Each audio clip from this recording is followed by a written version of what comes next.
My name is John, and I'm at UPS Store 3918, and we want to show you how we would recommend the wiring for the telephone and fax service.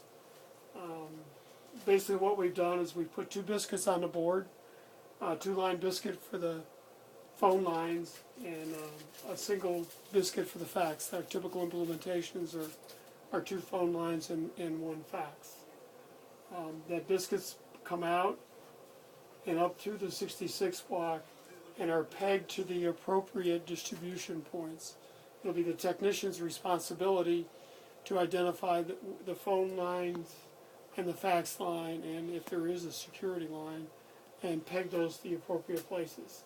In this particular implementation, we moved the security from that was on their fax line, we moved it to the main line, and that may be the appropriate thing to do in all solutions.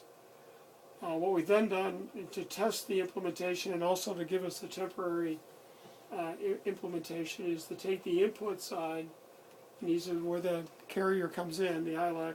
This case is AT&T, and they only, well, in this case we only have one line, and we bring that line down to the biscuit with a RJ11 connector, same with the fax.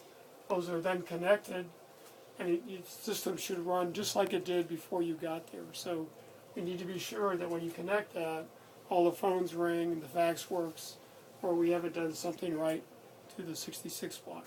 Technician can't leave until that is established. The second part is really quite simple. We're going to install a Linksys 2-port ATA for the phones, and in this case we put it here, and a fax audio code ATA here.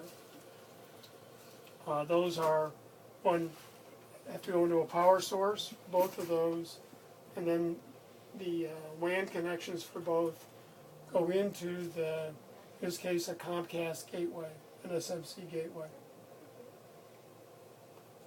The rest of what's on this particular board, if the owner wants to go that far with you, is we moved this NetScreen firewall. We've also installed a D-Link 16-port router to give them a nice clean package. What we also suggest then to make it easy for the store is that these devices be labeled. We appreciate it if you did that. This one says fax ATA, this says the line ATA, line 1 and line 2, and do the same on the biscuits where you've got line 1 and line 2 in the fax, because the store owners will be responsible on cutover day for making those connections, and it would simplify that process. And that's all there is to it.